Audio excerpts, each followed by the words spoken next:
The Poison Song, Book 1, by Bristin Xel. It was beginning again. Even though everything seemed serene, the last embers crackling in the hearth, young servant girl and her child slumbering in a chair by the door, a tapestry half finished against the wall, waiting to be completed tomorrow. One of the moons visible through a milky cloud outside the window, a lone bird out of sight in the rafters, cooing placidly. Tay heard the first chords of the song strike dissonantly somewhere far away. The bird in the rafters croaked and took flight through the window. The baby in the girl's arms woke and began to scream. The song swelled in intensity, yet still remained subtle and stately in tempo. The movement of everything seemed to take on the rhythm of the music as if strange choreography had been staged. The girl rising to the window, the clouds reflecting back red from the inferno below, her scream, all muted, consumed by the song.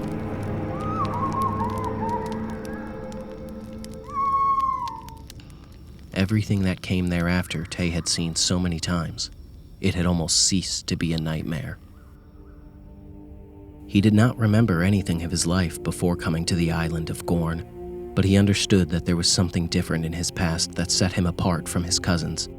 It wasn't simply that his parents were dead. His cousin Baenora's parents had also died in the war. Nor were the other housemen on Gorn or nearby Mournhold unusually cruel to him. They treated him with the same polite indifference that any Indoril has for every other 8-year-old boy that got underfoot. But somehow, with absolute certainty, Tay knew he was alone. Different, because of a song he always heard, and his nightmares. "You're certainly imaginative," his Aunt Yulia would smile patiently before waving him away so she could return to her scriptures and chores. Different? Everyone in the world thinks they're different. That's what makes it such a common sentiment, said his older cousin Kalkarith, who was studying to be a temple priest and had a firm grasp on paradoxes. "If you tell anyone else that you keep hearing music when there's no music to be heard, they'll call you mad and bury you in the shrine of Sheogorath," his Uncle Trifith would snarl before striding away to attend his business. Only his nursemaid, Edaba, would listen to him seriously and just nod with a faint look of pride, but she would never say another word. His cousin and chief playmate, Baenora, was by far the least interested in the stories of his song and his dreams. "How tiresome you are with all this, Tay," said Baenora. After luncheon, the summer of his 8th year, she, and a younger cousin, Vaster, walked into a clearing in the midst of the flowering trees. The grass was very low, barely up to their ankles, and there were big black piles of leaves from the previous autumn. "Now, shall we get back to it? What shall we play?" Tay thought for a moment.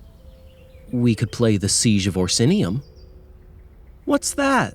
asked Vaster, their constant companion, 3 years their junior.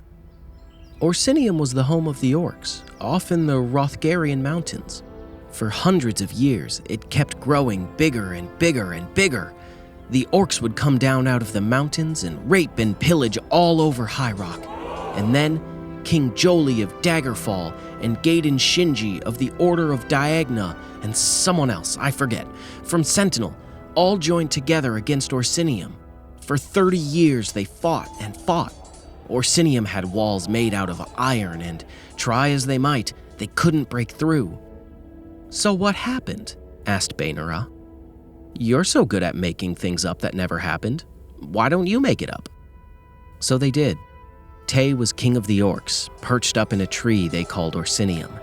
Baenora and Vaster played King Jolie and Gaiden Shinji, and they threw pebbles and sticks up at Tay while he taunted them in his most guttural voice. The three decided that the goddess Kinnereth, played by Baenora in a dual role, answered the prayers of Gaiden Shinji and drenched Orsinium in a torrent of rain.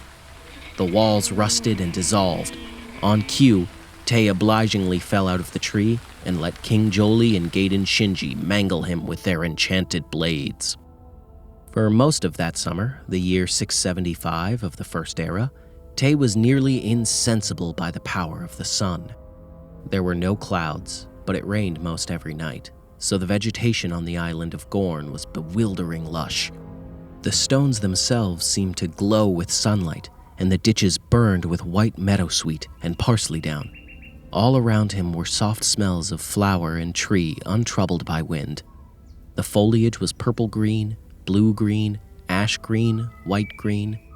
The wide cupolas, twisting cobbled streets, and thatched roofs of the little village of Gorn, and massive bleached rock of Sandal House were all magical to him.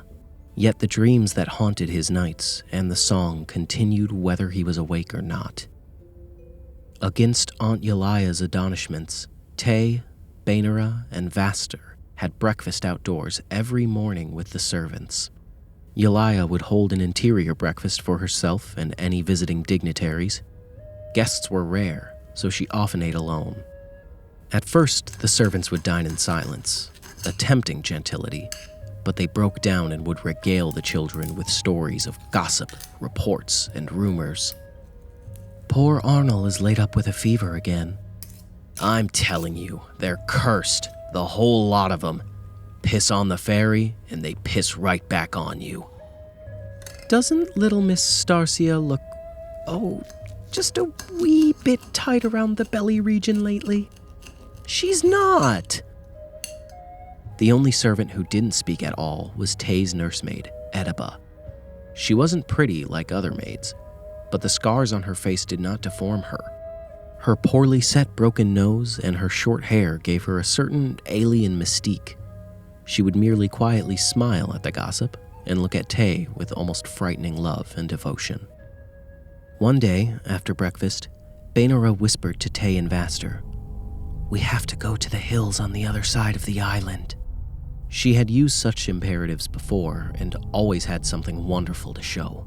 A waterfall tucked away behind ferns and tall rocks, a sunny grove of figs, a discreet still some peasants had set up, a sickly oak twisted into a kneeling human figure, a collapsed stone wall that they had imagined was thousands of years old, the last refuge of a doomed princess they named Morella.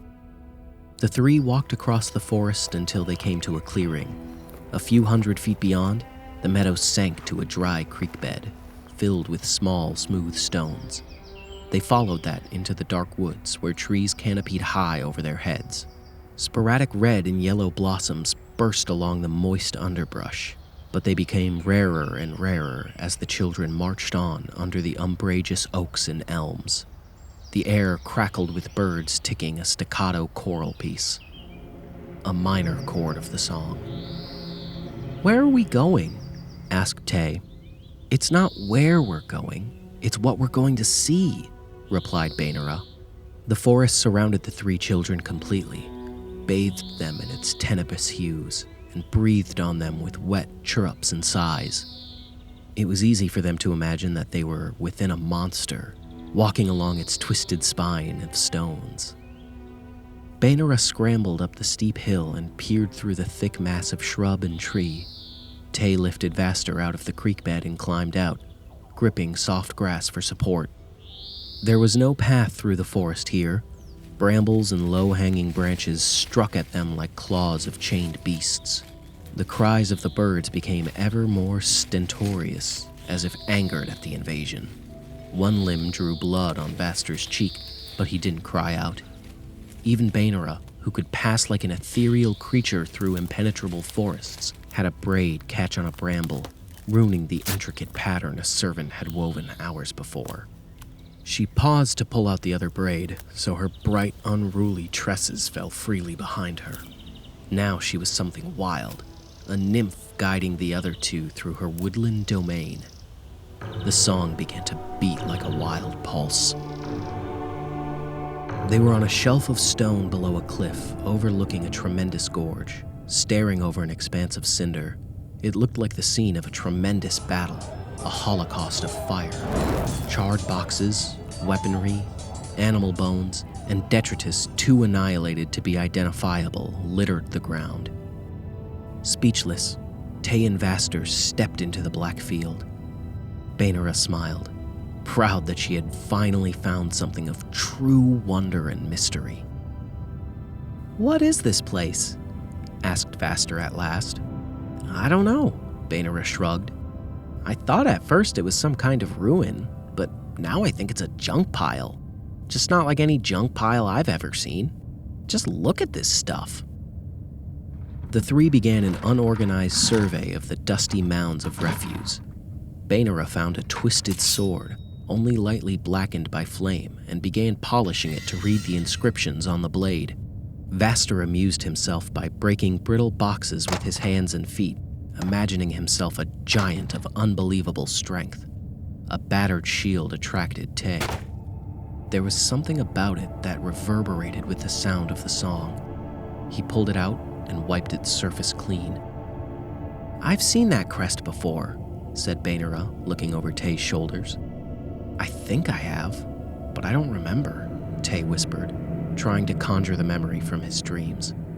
He was sure he had seen it there. "Look at this!" Vaster cried, interrupting Tay's thoughts. The boy was holding up a crystal orb.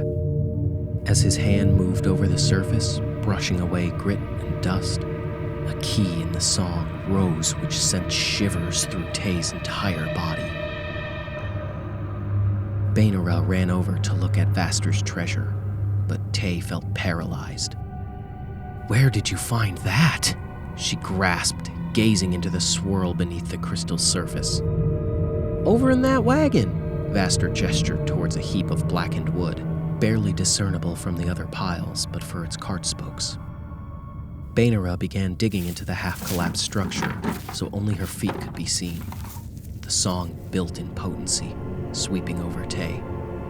He began walking towards Vaster slowly.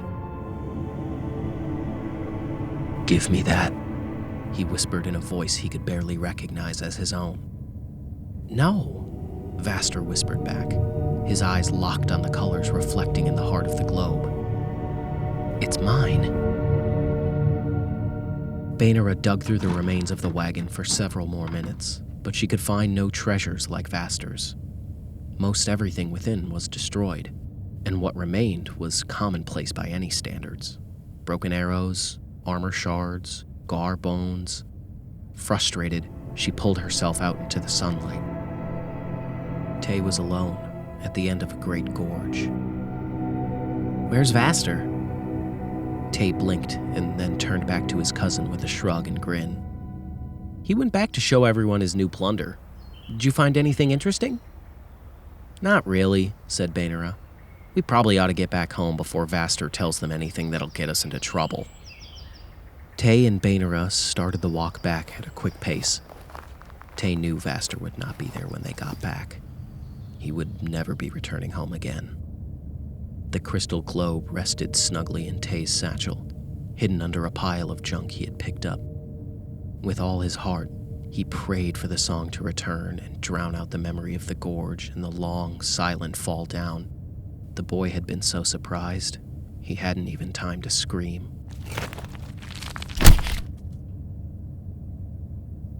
"I'm here.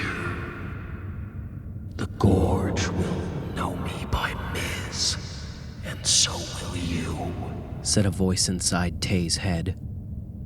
"You shall die as in the suffering slavery of Anne-Marie." Tay collapsed to the floor, unable to escape his uncontrolled terror. "Or become a soldier, and you will become the most powerful, yet the most hated mortal in Tamriel." After waking up a few moments after constant surroundings of the maids and Bainarath, Tay knew that he would be part of the siege. Tay heard the fading voice with the last words. "You are Miz." What is to come is his inevitable, yet unpredictable fate. Through madness, therefore his corruption slowly builds with the song.